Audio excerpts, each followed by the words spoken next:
Hello everybody, I'm going to sit on the floor and talk to you. Welcome back to a vlog. How are you all today? It's Friday in London, a sunny Friday no less, and I'm going to New York tomorrow. So it's going to be a transatlantic video. I've got a frog in my throat, sorry. It's a beautiful day today as well. And I am, what am I doing? I'm about to go and pick up a parcel. Thrilling life. And then pack and things like that and get sorted out. I've got lots of bits to talk about in this video. Number one, this video is sponsored by Organic Basics. My favourite basics brand.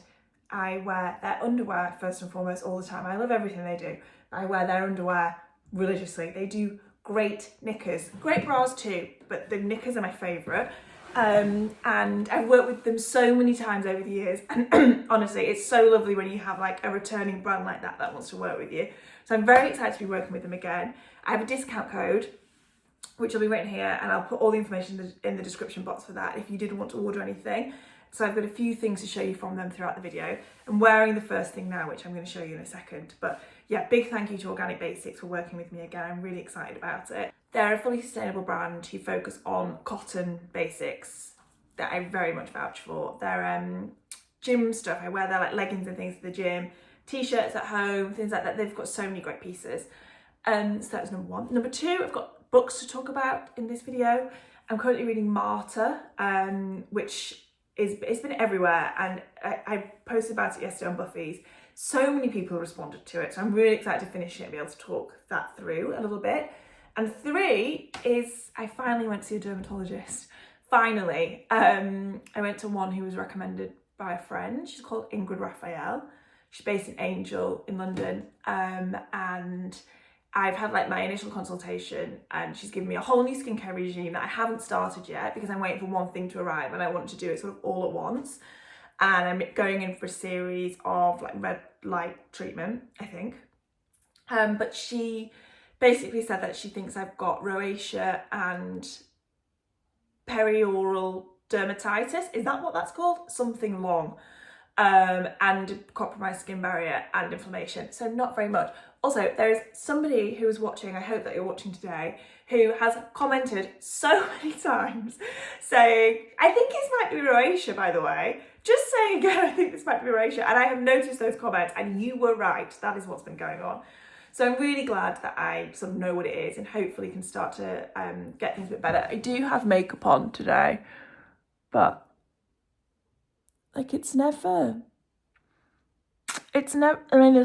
like the odd big spot here that you can see that they're kind of just healing, but it's just sort of rashy and inflamed all the time. So yeah, I'm really pleased that I finally went to see somebody. It took me bloody long enough, and she was brilliant.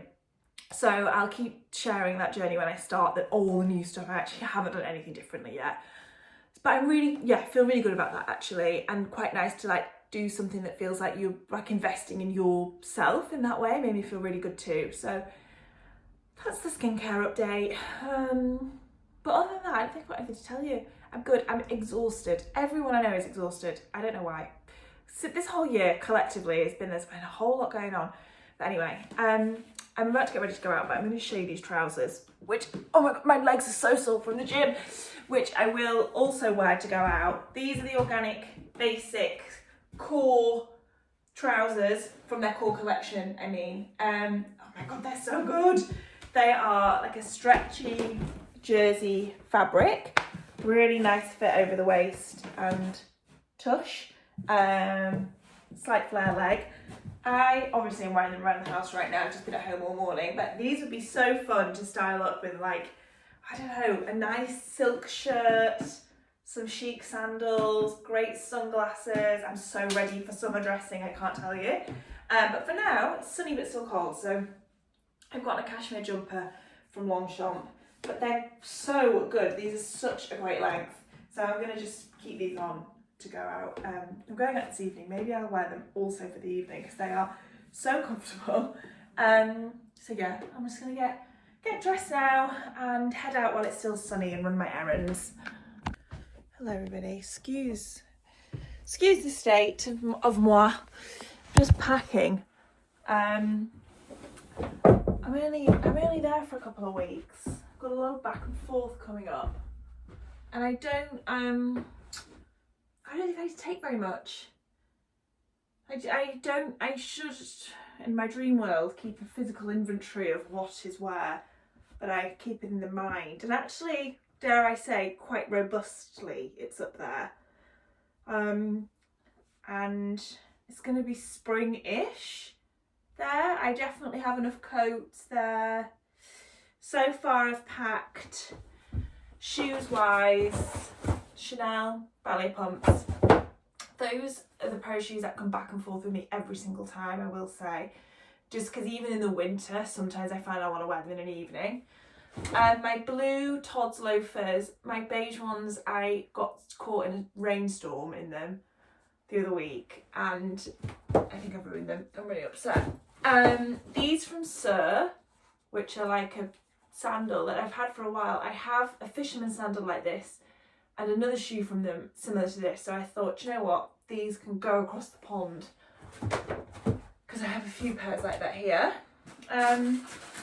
Lots of bits from Organic Basics that I've got to show you. I'm going to put some t-shirts in. I've got 2 pairs of jeans currently, Philippa K ones. These are some black ones from Our Legacy that I've been wearing a lot. I tend to just take back and forth the stuff I'm wearing the most at any given moment. But I need to put a few t-shirts in. Does anyone else just pack like this, just saying everything out loud to themselves? Even if I wasn't filming this, I'd be saying it out loud. Maybe I'll take a shirt. Oh God, I'm not doing a good job of this at all. I need to sit down and think, engage my brain. But yeah, that's how I pack for going back and forth. Can't really get it wrong because there is a lot of stuff in both places. I'm really, really fortunate to have space in both places to leave things, so there's always something to wear. But I occasionally do get there or here and then think, oh, I wish I just had that thing. So yeah, okay, crack on. Good morning, guys.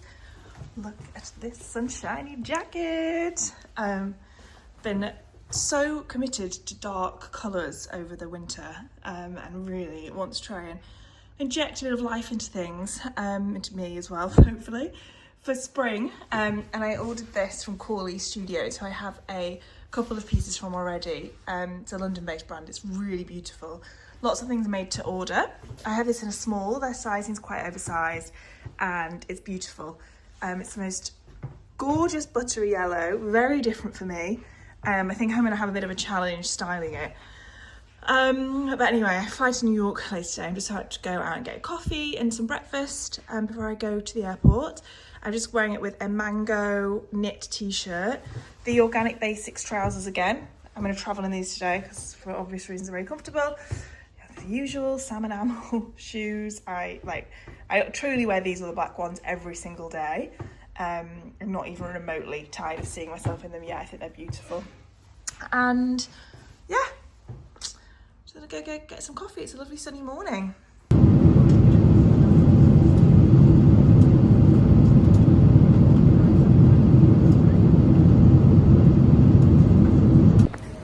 We are in New York.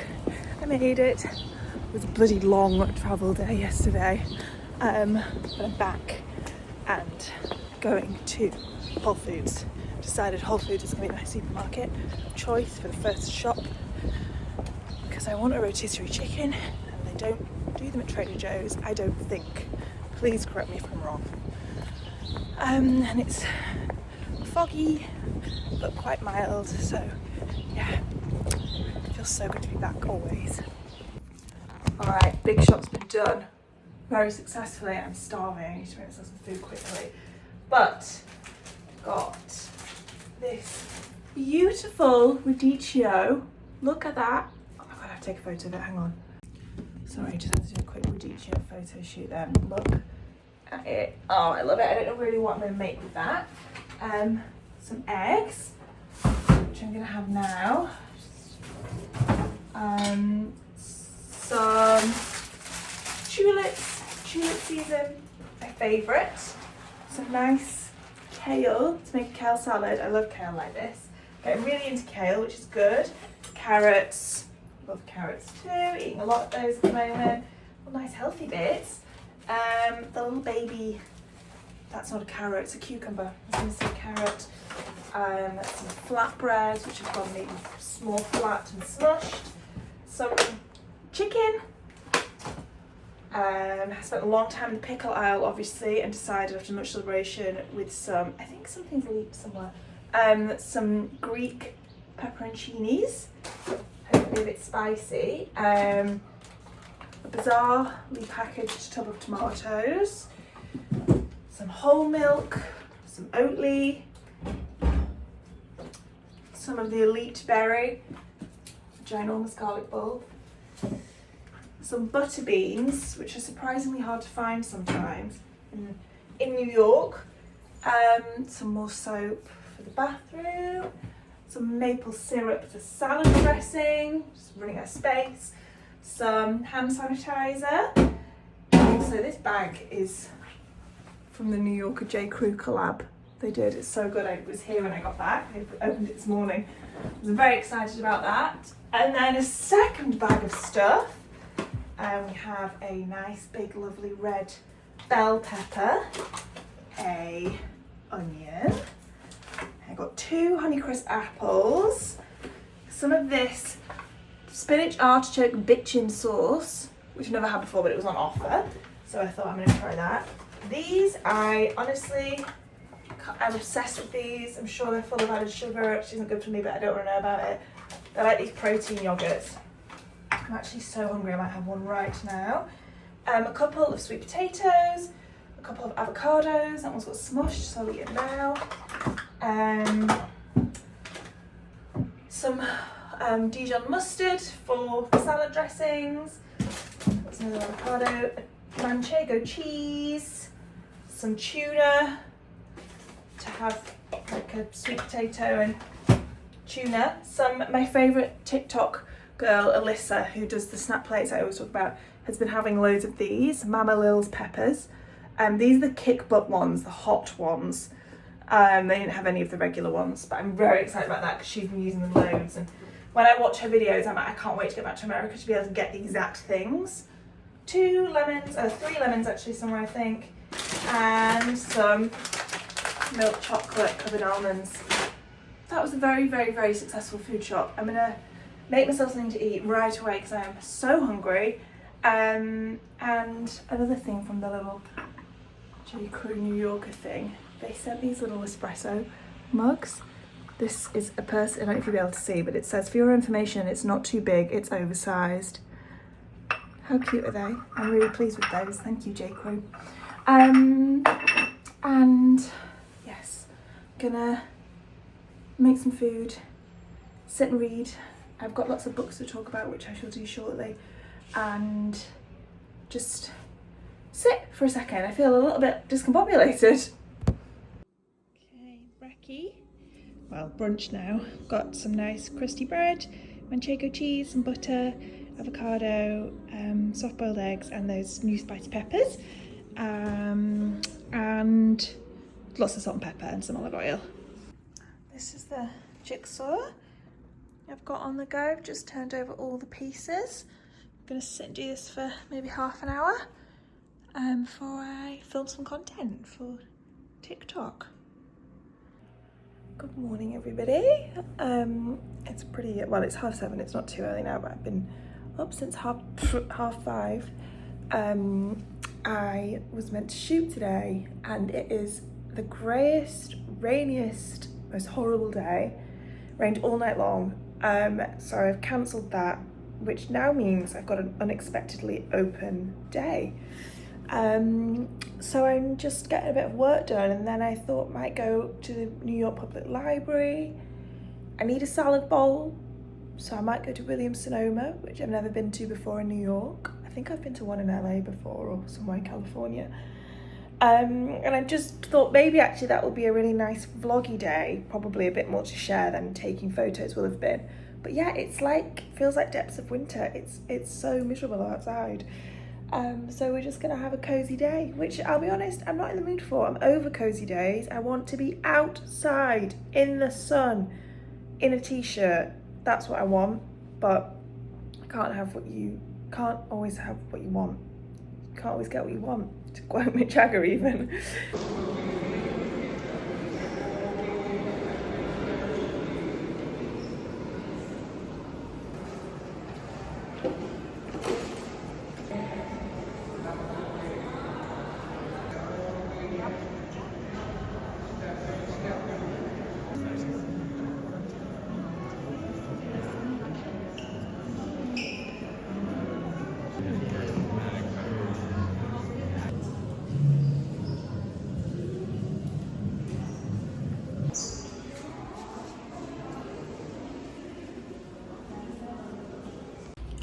Hello everybody. Oh my goodness, I am so out of sorts, I can't tell you. I'm assuming it's just jet lag, but I feel like I'm completely upside down and like lightheaded and weird. So bizarre. So I went to the New York Public Library, as you saw, which was beautiful. I've been before, but I haven't sat in the reading rooms before, which you can't take any photos in. I sneakily took some, but I didn't film anything because you're not meant to. But it's a really beautiful place to go and read. I might go work there some days. You can take a laptop. You didn't actually need to show a library card even, so you could just go. Don't quote me on that. I might have just been lucky and not had to show mine, but I didn't show it. And then I went to Williams-Sonoma to get the bits I needed, and I'll show you that in a minute. And then I made my way back home, and I was gonna I've got so many boring things to do, which I was gonna make the most of today to do, but this is what I'm like. I just think I need to be at home and sit on my laptop and drink more water than I have or something, and I'm gonna make something to eat in a second. But yeah, I feel so bizarre. Anyway, we got some nice bits. Let me show you what we got. This is what I'm reading at the moment. We're definitely going to talk about books together this evening. Savage Detectives by Robert Bolaño. It's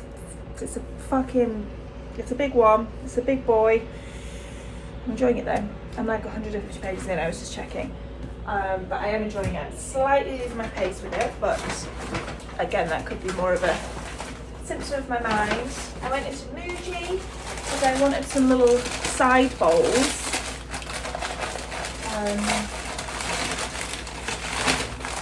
So I bought 2 of these. I love Muji for kitchenware because it's so affordable.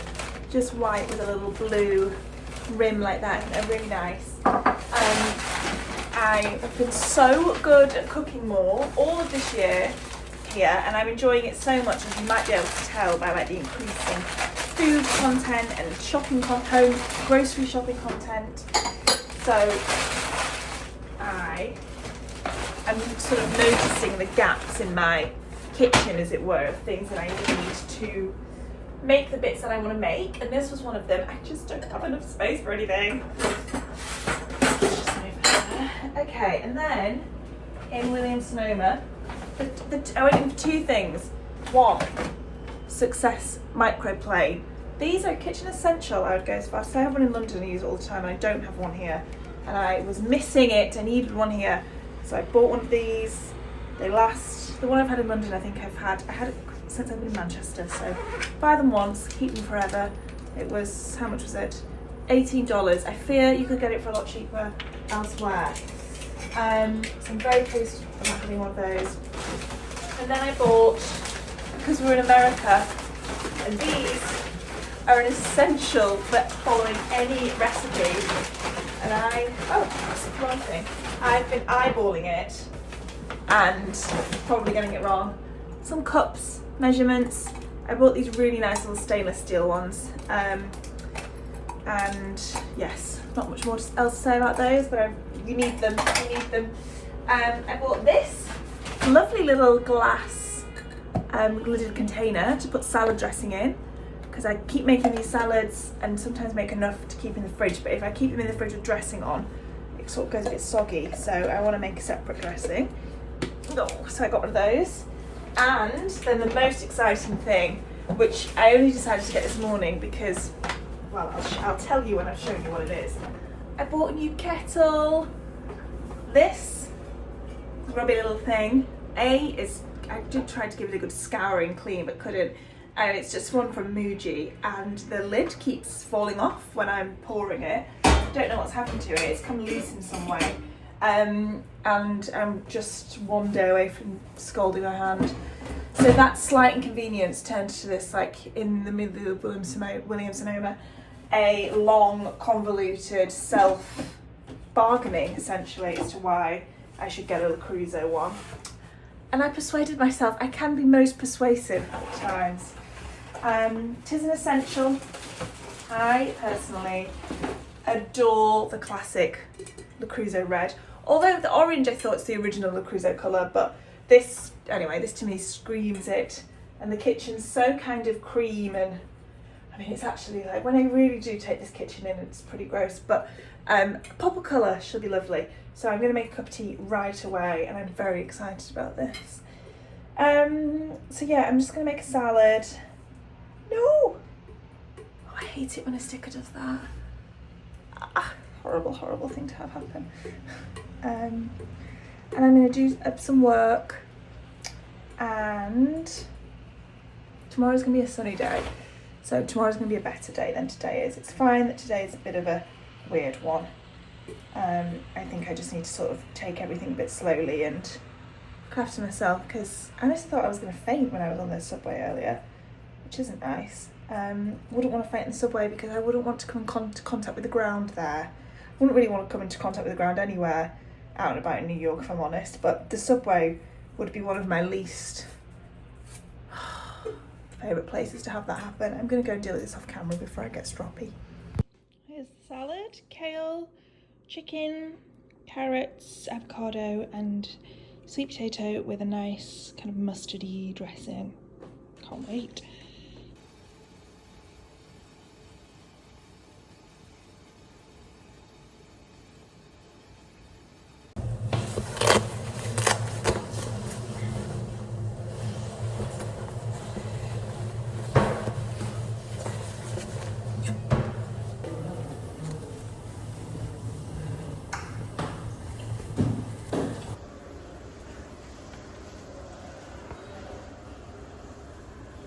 How good is this halter neck tank?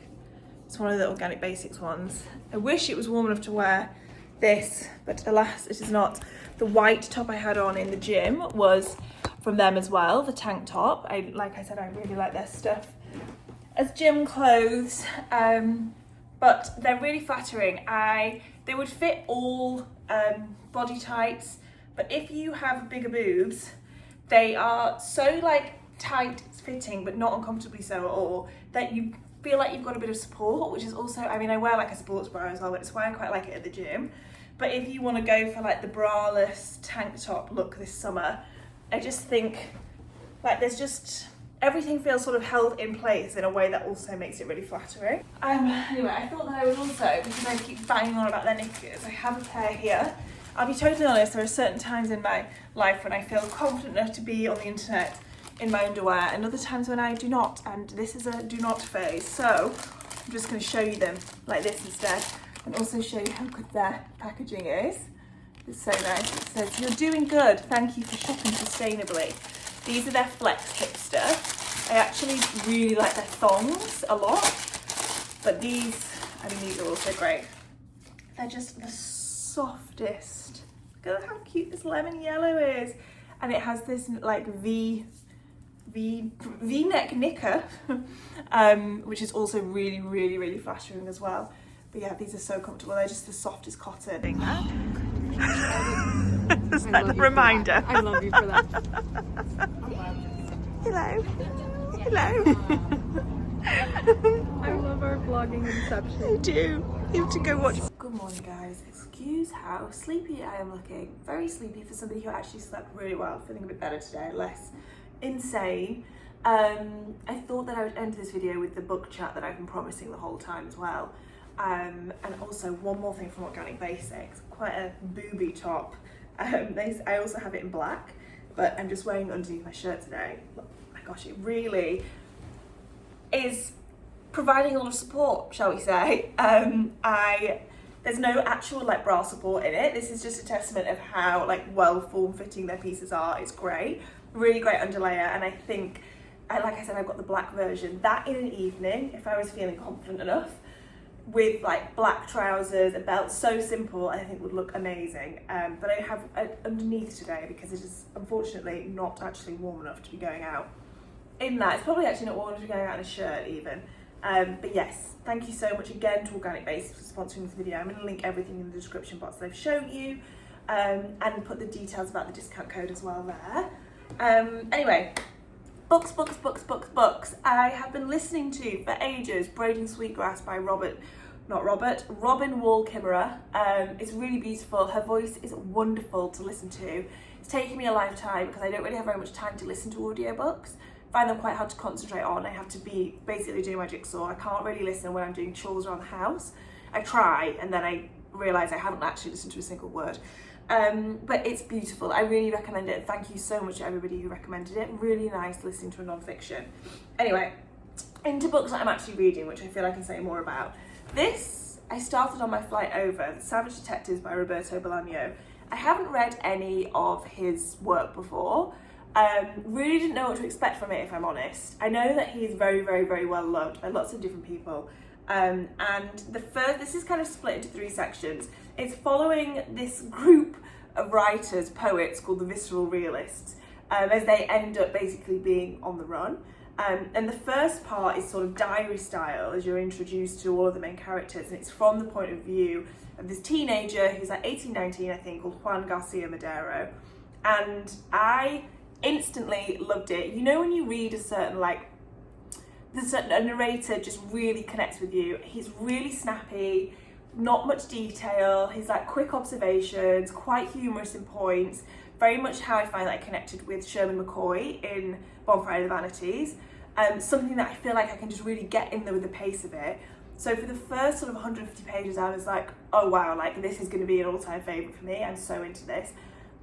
And then the second part, then basically the 2 kind of main ringleaders, if you will, the Visceral Realists, and what did I just say his name was? Juan Garcia Madero. I feel like I'm mixing up all the names here, but yes, Juan Garcia Madero, I think is right. Yes, they end up on the run, and then you start to hear more about them from the point of view of countless different people. So you end up with these little sections like this where it introduces who's talking, where, what year, like where they met them basically, and will tell a short story about their interaction with them. It is challenging. I'm really kind of a little bit upset almost because I was so in such a good flow with it, and I know that now this is going to really challenge me and that I'm going to have to commit to a really choppy sort of narrative and also kind of mourn what I was enjoying so much about reading one person's narrative through it. So yeah, I'll let you know how that goes. I'm gonna carry on, but I have taken a pause because I've not been in a great reading space the past few days. Also partly taking a pause because I need to start our book club book for this month, which is Love in the Time of Cholera. Really excited about it. Loads of you are absolutely loving it so far as well. There's been really positive feedback on this, so can't wait to read it. Also have never read any of Garcia Marquez's work before. Previously to The Savage Detectives, I read Martyr by Kaveh Akbar. I did a post about this on Instagram stories, and so many people replied saying it was their favourite book of last year. It came out in 2024. Shortlisted for the Waterstones Debut Fiction Prize, National Book Award finalist, Best Book of the Year according to the New York Times and Time, and on Barack Obama's reading list for 2024. So lots of critical acclaim, if you will. It follows Cyrus Shams, who is living in America. He is from Iran, and he is kind of grappling with sobriety after being an alcoholic. And a lot of it is this exploration of what it would mean to be a martyr in relation to the fact that his mother died. Am I ruining anything? No, his mother died in a plane crash because her plane was shot down by the American government. It was just like a normal passenger plane when he was a baby, so he has no memories of his mother. And he kind of, through his own sort of existentialism, post-alcoholism, is questioning what it means to be a martyr, and he becomes interested in a specific artist who is doing a sort of performance art piece in the Brooklyn Museum. Won't say more than that. There was parts of the dialogue of this that I really didn't enjoy. I didn't fully connect with Cyrus Shams and his cohort, his friends that he's met at university. There were lots of points when I was like, do friends have conversations like this really? Is it just me and my friends that talk about shit? And I know obviously like dialogue in books like that is to kind of build the story, and they're having these very heavy existential conversations, but there was something just quite, I don't think it built for something that was trying to make quite a big point about friendship, male friendships as well. There was something that I didn't fully connect with or fully believe in those friendships at points. It's really, really, really, really readable. I know very little about Iranian history, so I would love to read more about that and then have more of an understanding about how Akbar has connected with that, how he's woven that into the story here. I really, really, really recommend it. I think sometimes it's a total curse when I post something online and so many people respond being like, this is one of my favourite books ever. I need to step back from that sometimes, because then I was like, oh my god, this is going to be one of the best ever. It was brilliant. I really, really do recommend it. It takes some twists and turns as well, which also makes it a really, really, really enjoyable read. I gasped out loud at certain points, but I think maybe my expectations were set a little bit too high, which is my own doing as well, but ultimately very much recommend. Okay, I also read Go Tell It on the Mountain by James Baldwin. Second James Baldwin book I've read. I've also read Giovanni's Rue. I've read another, and I can't remember what the name is, another autobiographical one. Anyway, this was his first novel. I also really, as you saw, I went to the New York Public Library. They have a very small exhibition on, well, they have a permanent collection there of lovely bits they've accumulated over the years. And they now have accumulated some lovely bits from James Baldwin. So they have a very small section. You only need to put aside 20 minutes, half an hour to go. But they have things like the original manuscript from Go Tell It on the Mountain, and it's annotated, and there's also another bit where there's a letter that he wrote to, it wasn't Maya Angelou, because there was two letters, which I showed you actually. There was one that was Maya Angelou's handwritten, one of her handwritten drafts of I Know Where the Caged Birds Sing, and a letter that James Baldwin wrote to somebody, and I can't remember who it was, but anyway, there's all of these beautiful things you can go and see there. And having read this, just coincidentally as well, I didn't realise that was there, having read this the week before and then going to see it was really special. I feel like James Baldwin needs no introduction. His writing is so incredibly powerful, and this book follows a semi-autobiographical, I don't know if I just said that or not, follows John, a young boy growing up in a very religious family. His father is a preacher. A lot of this is set in church, in the specific morning that him and his family go to church. The first half actually isn't set in church. You kind of learn more about John and how he's grappling with religion and his own belief. Lots about his brother and his father in particular, the men in his life initially, and then they all go to church, the whole family, and he then goes back in time and weaves through the stories of each of the individual members of the family and how they got there and what their past was. Some of it is brutal, it's really sad, it made me cry. And there's lots of quite heavy themes within it too. So I'm personally not religious, but reading this and James Baldwin's writing is so incredibly powerful despite my sort of lack of faith, as it were. It is unbelievable the way, not just how he tells these individual stories, which it's quite a short book and there's quite a few different characters in it. He fits so much into so few words, and then everything peaks at this moment in the church around the book, and it's honestly, it's incredibly powerful to read. It's unbelievable. I just want to read all of James Baldwin's work. It's an author I want to take my time with, definitely, because it's not heavy and hard to read. It's not like there's words in it where I'm like, what does that word mean? But he fits so much into so little. The prose is really, really powerful. I'm so glad I read it, so glad, and really recommend it. I want to reread Giovanni's Rue. I really want to read If Beale Street Could Talk. I haven't read that. So before that, I don't have my copy with me, but I read Trainspotting by Irvine Welsh, which I absolutely loved. I haven't read any Irvine Welsh before. Those of you who don't know, and I think lots of people will know because the film, Danny Boyle directed the film, it's one of my all-time favourite films. It's very, very well loved. Lots of people have watched it, but it's about a group of friends, you kind of use the term lightly at certain points, in Edinburgh, who all have different addiction issues, almost all the characters do. And it's sort of just about them growing up in unemployment, not growing up because they're young adults, but in unemployment, battling with addiction. And the Irvine Welsh, this book in particular, I don't know about all of his others, but I'm assuming a lot of the others too, is really well known for its Scottish dialect. You need to go on YouTube, listen to, even watch the trailer of Trainspotting, have a Scottish accent in your mind's eye, do not let go of it, and then you'll be fine. But it's dense at points. It's a really, really heavy read in lots of different ways. It's the C word is kind of every 5 words. There is really graphic scenes. If you've seen the film, you'll know some of the really difficult things that happen. Definitely needs to come with a fair few trigger warnings as well. Not just is it kind of quite hard to read in terms of the way it's written, but the content as well is really heavy. Needless to say, addiction would be a huge trigger warning in it. It's a huge part of the book is about drug taking, in quite graphic descriptions as well. It's really violent in points. Lots of the bits that, if you've seen the film, are in the book. It's actually hand in hand, they go so beautifully together because they chopped up the order of things in the film. There's lots of the same scenes that happen almost exactly. Lots of the dialogue is almost identical as well, but they changed the order. It worked so well. I think the adaptation is pretty perfect. I personally absolutely loved the book. I loved the pace of it.